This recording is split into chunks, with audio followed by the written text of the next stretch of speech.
Harvey's catastrophic, devastating flooding is just the latest chapter in Houston's long history of floods. Tropical storm Allison back in 2001 caused nearly $5 billion in damage.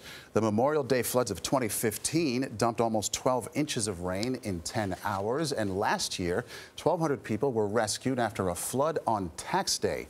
Chief weathercaster Lonnie Quinn of our New York station, WCBS, joins us once again to explain why flooding is such a big problem down in Houston. Lonnie, good morning. Well, good morning to you, Maurice. Look, there are just so many factors at play here, none of them good. First thing you got to look at is the elevation of Houston. Now, the city, it's relatively flat, and it's barely above sea level. Downtown Houston is only 50 feet above sea level. So that means when rain falls, it has nowhere to go, and it takes a long time to drain out. Now, some experts are also pointing a finger at Houston's big building boom as a potential factor here in exacerbating the problem. And no doubt it has, because the development has decreased the amount of wetlands in the city.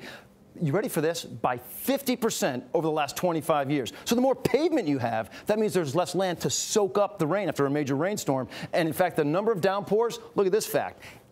Downpours of at least 10 inches or more have doubled over the last 30 years. So when a slow-moving storm like Hurricane Harvey hits the city, flooding can, and as you can see here, is intense. The bayou system holds the key. Houston's Buffalo Bayou reached a record 69-foot crest in one area yesterday. Now, in Houston, the bayous handle 2 inches of rain per hour without having big flooding. But on Saturday, the rain rate was up to 8 inches per hour. So you can see how that flooding just happened so quickly all over the area. And with more heavy rain over the next 2 days, more flooding is, yeah, I hate to say it, it's unfortunately very likely. It's going to happen. So that means Houston's flooding concerns are far from over. Margaret?